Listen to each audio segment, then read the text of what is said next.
आज मैं आपको पूरा गोकुल दर्शन कराऊंगा, उन सभी जगहों पर लेकर चलूंगा जो सीधे तौर पर भगवान श्री कृष्ण से जुड़ी हुई हैं। 5,500 साल पहले गोकुल की वो गलियां मैं आपको दिखाऊंगा। रास्ता देखिए आप, बहुत पुराना ये रास्ता है और सामने यहाँ बैठे हैं नंदी महाराज। राधे राधे राधे राधे बोल नंद के राधा की जय, जमुना मैया की जय। अभी मैं मौजूद हूँ गोकुल गांव में। यह गांव काफी ज्यादा डेवलप हो चुका है। गांव के शुरुआत में ऑटो स्टैंड बना हुआ है। यहाँ से मथुरा, वृंदावन, आसपास की दूसरी जगहों पर जाने के लिए ऑटो रिक्शा या कैब मिल जाती है। साथ ही शुरुआत में कुछ दुकानें और एक बाजार है।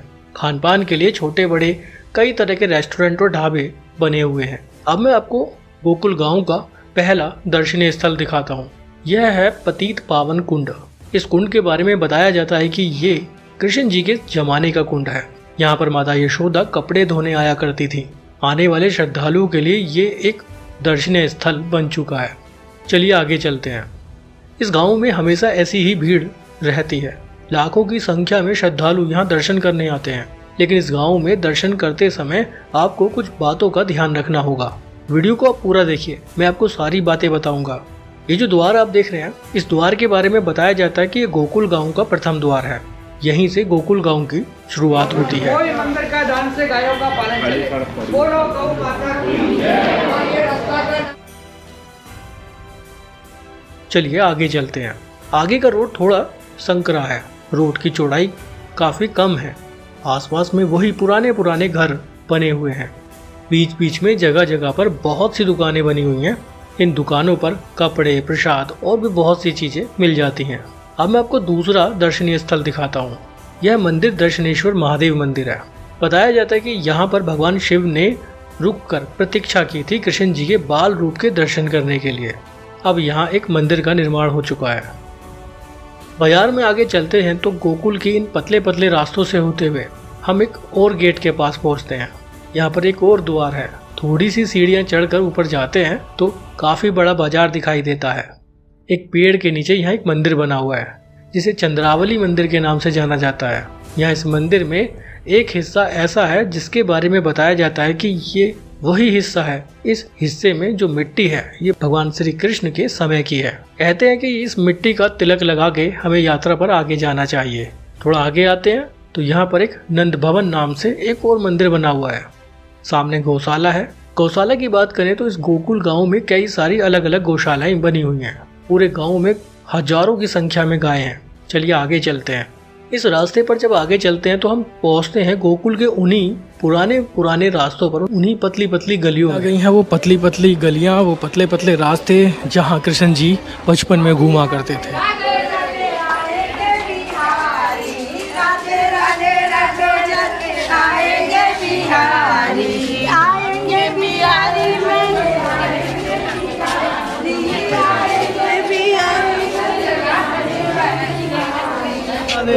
राधे राधे राधे राधे राधे राधे राधे। भगवान श्री कृष्ण बाल रूप में यहीं खेला करते थे। माखन चुरा के इन्हीं गलियों से भागा करते थे और यही रास्ता हमें लेकर जाएगा कृष्ण जी के निवास स्थल तक। ये है माखन चोर गली, आप यहाँ लिखा हुआ अभी देख रहे होंगे। और बहुत सुंदर सुंदर अब यहाँ पर पेंटिंग बनाई गई है कृष्ण जी की बाल लीलाओं की। लुट लुट जाने माखन खायो, नाम माखन चोर कहायो। ये है वो पतले पतले रास्ते जहाँ कृष्ण जी बचपन में खेला करते थे। माखन चुरा चुरा कर इन्हीं रास्तों से भागा करते थे। प्राचीन ये रास्ते हैं, बहुत पुराने रास्ते हैं। श्री हमारे ब्रज में ऐसी मान्यता हो गए कि यदि ठाकुर जी को रिझाना होए तो एकमात्र साधन है राग को। मतलब जब तक आप संगीत नहीं करोगे ठाकुर जी के सन्मुख, जब तक ठाकुर जी प्रसन्न ना होंगे आपके ऊपर। और भले आप कितने लड्डू मोहनथाल खवाए लियो ठाकुर जी को, लेकिन ठाकुर जी के समक्ष जब तक आपने कीर्तन ना गाए हो, जब तक ठाकुर जी आपके मन पे रीझेंगे ना ठाकुर जी। कृष्ण जी का घर दिखाने से पहले मैं आपको कुछ और दिखाना चाहता हूँ। अगर आप भी गोकुल आते हैं तो यहाँ भी आपको जरूर आना चाहिए। अभी मैं आपको लेकर चलता हूँ गोकुल की यमुना जी के पास, जहाँ से भगवान श्री कृष्ण को लाया गया था बाल रूप में। ये रास्ते देखो आप, ये रास्ते वही पुराने रास्ते हैं।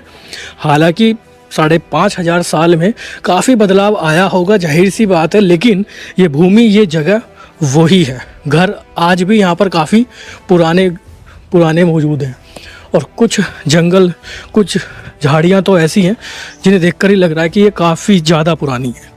अभी सामने एक द्वार है और द्वार के दूसरे छोर पर यमुना जी का विकराल रूप देखने के लिए मिल रहा है। मैं दिखाता हूँ आपको करीब से। फ्रेंड्स, अभी हम आ चुके हैं गोकुल में यमुना जी के ठीक किनारे। मैं आपको एक बढ़िया सा व्यू दिखा देता हूँ पहले यमुना जी का। ये देखो, शानदार नज़ारा यमुना जी का। वो है वो बैराज, जिस बैराज से होकर हम आए हैं, और इधर यमुना जी, और यमुना जी में यहाँ भी बोटिंग कर सकते हैं। बोटिंग का आनंद लेते हैं एक बार यमुना जी में, गोकुल में। चलिए जी, आ गई हमारी सुंदर सी बोट। पूरे ब्रज यात्रा के अंदर कुछ ऐसे पॉइंट्स है जहां पर आप बोटिंग का भी आनंद उठा सकते हैं, जिनमें से गोकुल आता है। इसके बाद आप ब्रह्मांड घाट जा सकते हैं, वहाँ बोटिंग का आनंद उठा सकते हैं। उसके बाद वृंदावन में चीर घाट है और कालिद है, वहाँ आप बोटिंग का आनंद उठा सकते हैं। उसके अलावा मथुरा में आप कंस किले के नज़दीक और द्वारकाधीश मंदिर के नज़दीक भी आप बोटिंग का आनंद उठा सकते हैं। ब्रज यात्रा पर निकलो और यमुना जी में बोटिंग ना करो तो फिर यात्रा अधूरी रहती है। आप वृंदावन में बोटिंग करेंगे, मथुरा में बोटिंग कर सकते हैं और गोकुल में भी बोटिंग कर सकते हैं। हमारे बोटिंग वाले भाई साहब, क्या नाम है आपका? दीपक निषाद। तो कहाँ कहाँ घुमाने वाले हो आज आप? आज गोपी घाट, जो कृष्ण भगवान को स्नान कराया था ना यशोदा मैया ने, वो उधर ही घुमा के लाएंगे। यशोदा घाट, गोपी घाट, कुछ 2-3 अलग अलग साइट हैं जहां हम विजिट करेंगे बोट के जरिए। ये है यमुना जी, और यमुना जी का तो आप हाल देख ही रहे हो। थोड़ा सा कोशिश कीजिए कि पोल्यूशन ना करो, गंदा ना करें, क्योंकि जैसे गंगा जी पूजनीय है वैसे ही यमुना जी भी पूजनीय है। तो कोशिश कीजिए कि यमुना जी में गंदगी ना हो।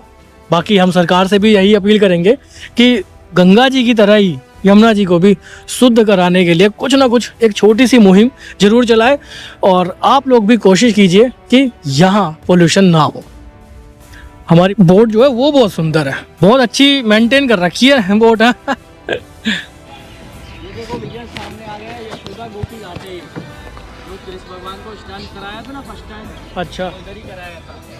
यशोदा गोपी घाट का नज़ारा आप देख रहे हो सामने। यहाँ पर कृष्ण जी को स्नान कराया था।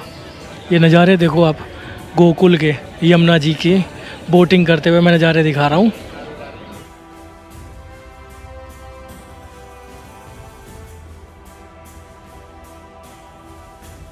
गोकुल कैसे विजिट करना है, गोकुल में कहाँ कहाँ घूमना है, कहाँ कहाँ दर्शन करने हैं, वो सारी जानकारी भी इस वीडियो में मिलेगी। साथ ही मैं उन सभी जगहों पर आपको लेकर चलूँगा जो सीधे तौर पर भगवान श्री कृष्ण से जुड़ी हुई हैं।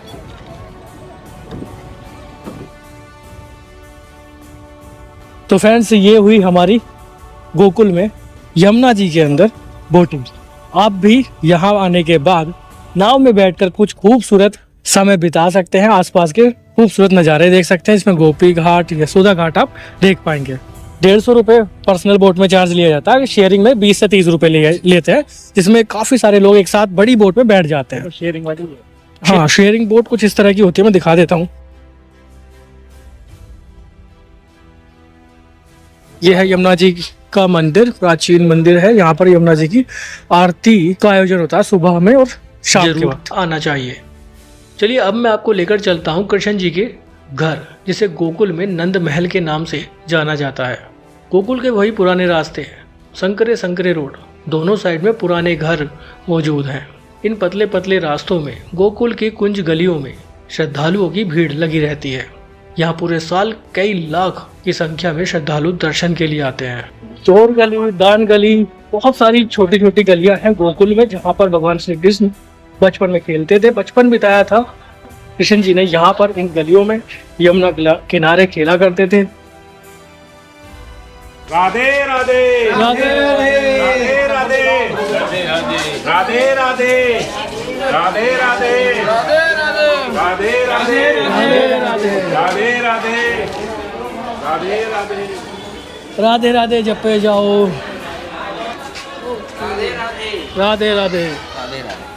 ये जो घर, ये जो महल आप देख रहे हैं, यही नंद महल है। बताया जाता है कि कृष्ण जी ने यहीं पर अपना बचपन बिताया था। अब मैं आपको यहाँ से एक ऐसा नज़ारा दिखाता हूँ जो बहुत ख़ास है इस महल में। ये जो खिड़की आप देख रहे हैं, इस खिड़की से अगर बाहर देखें तो यमुना जी का एक खूबसूरत नज़ारा दिखाई देता है। यमुना के दूसरी पार मथुरा है और इधर गोकुल है। कहते हैं कि मथुरा में जब कृष्ण जन्मभूमि में कृष्ण जी का जन्म हुआ तो वसुदेव जी इसी रास्ते से यमुना पार करते हुए गोकुल के इसी घर में आए थे। इस महल में, इस घर में कृष्ण जी का पूरा परिवार मूर्ति रूप में मौजूद है। वहां तक कैमरा ले जाना मना है, लेकिन आप इस घर के दर्शन कर सकते हैं। बताया जाता है कि यही श्री कृष्ण जी का घर है। यहाँ पास में ही 3 अलग अलग कमरे भी हैं, जिसमें एक कमरा पूतना मोक्ष नाम से बताया जाता है। यहीं पर पूतना को मोक्ष प्राप्त हुआ था। दूसरा कमरा ऊखल बंधन नाम से है, जहाँ पर माता यशोदा ने कृष्ण जी को ऊखली से बांध दिया था। तीसरा कमरा गोकुल आगमन नाम से है। ये वही कमरा है जिसमें वसुदेव जी यमुना पार करके कृष्ण जी को लेकर आए थे। अब ये सब बातें यहाँ पर लिखी हुई हैं, इसलिए मैं आपको बता रहा हूँ। लेकिन इस पूरी यात्रा में आपको इस महल में आते वक्त कुछ बातों का विशेष तौर पर ध्यान रखना होगा। आपको पूरे रास्ते में अलग अलग गाइड मिलेंगे और जब आप इस महल में आएंगे तो यहाँ मौजूद पुजारी आपसे पैसों की मांग करेंगे, अलग अलग तरह की बात करेंगे। गौ सेवा नाम से, माखन मिश्री प्रसाद के नाम से, अलग अलग तरह के नाम पर काफ़ी ज़्यादा पैसों की डिमांड की जाती है। ना देने पर आपको बहुत तुच्छ दिखाने की कोशिश की जाती है। कुछ ऐसे हाल हैं अब यहाँ पर। आप में से बहुत लोग इस बात से रिलेट कर रहे होंगे, बहुत लोगों के साथ ऐसा हुआ भी होगा। लेकिन यहाँ रोजाना यही सब चलता है, जिस पर किसी का कोई कंट्रोल नहीं है। जबकि दान देना आने वाले श्रद्धालुओं की श्रद्धा पर निर्भर करता है। और यहाँ का दृश्य पूरी तरह से अलग है। यह थी गोकुल की यात्रा। अब मैं आपको लेकर चलता हूँ पुरानी गोकुल, जिसे महावन गांव के नाम से भी जाना जाता है। गोकुल से महावन की दूरी करीब 4.5 किलोमीटर है। ये पुरानी गोकुल का नज़ारा है। सामने बोर्ड लगा हुआ है 84 खंबा नंद भवन। ये गांव गोकुल से पूरी तरह से अलग है। एक तरफ जहां गोकुल में बहुत ज़्यादा विकास हो चुका है, लेकिन पुरानी गोकुल में यहाँ कोई भी ज़्यादा विकास नहीं हुआ है। इस गांव का नाम महावन भी है, क्योंकि यहाँ बहुत बड़ा वन हुआ करता था, जिस कारण इस गांव का नाम महावन भी पड़ गया। ये इस गांव का मुख्य द्वार है। शुरुआत में कुछ दुकानें मौजूद हैं, जिसमें खास तौर पर लड्डू गोपाल से संबंधित दुकानें हैं। पुराने गोकुल को देखकर ऐसा लगता है कि ये बहुत प्राचीन है। वही पुराने घर, वही वन देखने के लिए मिलते हैं।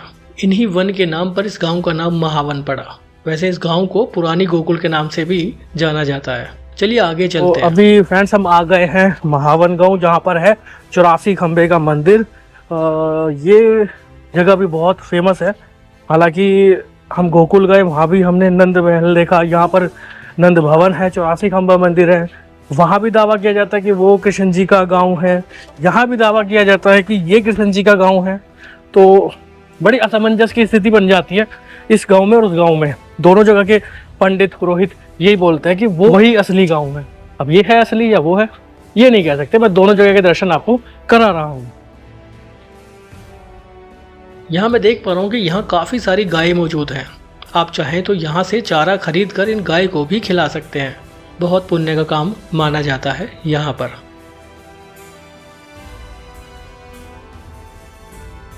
यहाँ से थोड़ी ही दूरी पर 84 खंबा मंदिर मौजूद है, लेकिन उससे पहले हमने रास्ते में देखा पूतना मोक्ष स्थल। एक पूतना मोक्ष स्थल हमने गोकुल में देखा था, दूसरा पूतना मोक्ष स्थल हम यहाँ पुरानी गोकुल महावन में देख रहे हैं। अब आप खुद समझिए कि 2 जगह पूतना मोक्ष स्थल कैसे हो सकता है। आखिर कृष्ण जी ने पूतना को किसी एक ही स्थान पर मोक्ष दिया होगा, किसी एक ही स्थान पर मारा होगा, तो 2 स्थानों पर मोक्ष स्थल कैसे हो सकता है। चलिए आगे चलते हैं। कुछ दुकान यहाँ भी मौजूद हैं। आगे चलते हैं तो हम पहुँचते हैं नंद भवन में, जो पूरी तरह से मंदिर में तब्दील हो चुका है। सामने एक जूता स्टैंड है। मंदिर के मुख्य द्वार के बाहर फूल प्रसाद की भी दुकान है। चलिए मंदिर के अंदर चलते हैं। प्रवेश द्वार के सामने एक बड़ा सा पेड़, एक बड़ा सा वृक्ष दिखाई देता है। इस वृक्ष की बहुत ज़्यादा मान्यता है, इसकी पूजा भी की जाती है। इस पेड़ के बारे में बताया जाता है कि ये वही पेड़ है जिससे माता यशोदा ने कृष्ण जी को बांध दिया था। पास में ही शिव जी का मंदिर भी है, यहाँ शिवलिंग स्थापित है। ये वही जगह है जहाँ भगवान शिव ने कृष्ण जी के बाल रूप के दर्शन के लिए इंतजार किया था, घर के मुख्य द्वार के ठीक सामने। ये जो घर, ये जो भवन है, ये बहुत बड़ा है। देखकर ही लगता है कि शायद यही नंद बाबा का असली घर होगा। इसके और भी प्रमाण मिलेंगे। चलिए आगे चलते हैं। यहाँ सामने देखिए आप, ये 84 खंबा मंदिर मुख्य द्वार है। अंदर चलते हैं। यहाँ एक मूर्ति मौजूद है, ये माता यशोदा की है। कहते हैं कि इस मंदिर में आने के बाद यशोदा माता की परिक्रमा जरूर करनी चाहिए, उसके बाद हमें दर्शन करने चाहिए। 84 खंबा मंदिर की बनावट देखिए आप, इन खंभों को देखिए, इसकी छत को देखिए, कितनी जर्जर हालत में है। देखकर ही समझ में आता है कि ये जगह तो सच में बहुत पुरानी है। जैसे तैसे इस जगह को, इस घर को रोका गया है। सामने बाल स्वरूप कृष्ण जी के दर्शन होते हैं। वहाँ कैमरा ले जाने की परमिशन नहीं है। लेकिन आप इस 84 खंबा मंदिर को देखिए। बताया जाता है कि यही श्री कृष्ण जी का असली घर है। हिंदू धर्म के कुछ धार्मिक ग्रंथों में पढ़ा भी गया है कि गोकुल में नंद बाबा का घर बहुत बड़ा था और ये घर उस बात पर खरा उतरता है। दूर दूर तक यहाँ पर खुली जगह है। 84 खंबा मंदिर में 84 खंबे लगे हुए हैं। बताया ये भी जाता है कि अगर आप गिनने बैठे हैं तो या तो आप एक खंबा कम गिनेंगे या एक खंबा ज़्यादा गिन देंगे। बहुत पुराना मंदिर है ये। आगे चलते हैं तो हमें यहाँ पर यशोदा रसोई भी नजर आती है, जहाँ माता यशोदा कृष्ण जी के लिए खाना बनाया करती थी। एक गेट के बाहर हम देखते हैं तो एक गर्भगृह भी मौजूद है। इस जगह के बारे में बताया जाता है कि जब वासुदेव यमुना पार करके गोकुल आए थे तो इसी जगह आए थे और गर्भगृह में कृष्ण जी को छोड़ गए थे। दूर दूर तक यहाँ पर खुला मैदान नजर आता है। ये जो सामने आप गेट देख रहे हैं, इस गेट से थोड़ा आगे जाएं तो यमुना नदी आ जाती है। नदी के दूसरे छोर पर मथुरा है, जहाँ कृष्ण जन्मभूमि है, और ये महावन गांव है, जिसे पुरानी गोकुल बोला जाता है। अब आप खुद देखिए कि ये महल, ये भवन कितना बड़ा है। और इस जगह की, इस मंदिर की खास बात ये है कि यहाँ पर किसी भी तरह से पैसे की डिमांड नहीं की जाती है। बस आप दर्शन कीजिए सभी जगहों पर और कुछ देर बैठकर कृष्ण भक्ति में लीन हो जाइए। अब मैं आपको एक और चीज़ दिखाता हूँ। थोड़ा सा आगे चलकर मैं यहाँ आया हूँ और यहाँ पर उखल बंधन है। ये जगह भी काफ़ी बड़ी है। बताया जाता है कि जब माता यशोदा कृष्ण जी की शरारतों से परेशान हो गई तो उन्होंने कृष्ण जी को ओखली से यहीं पर बांधा था। अब मैंने आपको दोनों गांव घुमा दिए, दोनों गांव की उन सभी जगहों पर दर्शन भी करा दिए जहां लाखों की संख्या में श्रद्धालु दर्शन करने आते हैं, गोकुल में भी और महावन में भी। दोनों जगहों के दर्शन के बाद अब आप मुझे बताइए कि आपको कौन सा गाँव, कौन सा घर कृष्ण जी का असली गाँव, असली घर लगता है। हालांकि जब हमारी यहाँ के अन्य पुजारी जी से बात हुई तो उन्होंने हमें कुछ खास बातें। अच्छा, यहाँ पे बताया जाता है कि 5,500 साल पुराना मंदिर है, तो ये बात सच है? देखो 5,500 साल पहले को तो 5,500 साल को तो समझो कि वो शेष नहीं। पूरे ब्रजमंडल में ठाकुर जी की मात्र 3 चीज अभी तक विराज रही हैं, जो ठाकुर जी के समय से यहाँ विराज रही हैं। पहली तो स्वयं श्री यमुना जी, दूसरे श्री गिरिराज जी, और तीसरा ये पूरा ब्रजमंडल, ब्रज की जो भूमि है, और ये जो भूमि है ब्रज, ये यानी कि पृथ्वी पर मानी जाए हमारे शास्त्र के हिसाब से। क्या आप इन दोनों जगह पर दर्शन करने आए हैं? नहीं आए तो एक बार आप भी इन दोनों जगहों में, सभी जगहों पर दर्शन करने आइए। तब आप शायद खुद समझ पाएंगे कि आखिर कौन सा गांव, कौन सा घर कृष्ण जी का असली घर गांव होगा। वीडियो अच्छी लगी हो तो लाइक जरूर करिएगा। कृष्ण जी के भक्त हैं, राधा रानी के भक्त हैं, तो कमेंट बॉक्स में जय श्री बाके बिहारी, जय श्री राधे जरूर लिखिएगा। फिर मिलेंगे आपसे एक नई जगह पर, एक नई जगह की इन्फॉर्मेशन के साथ। अभी के लिए बाय, बहुत बहुत धन्यवाद।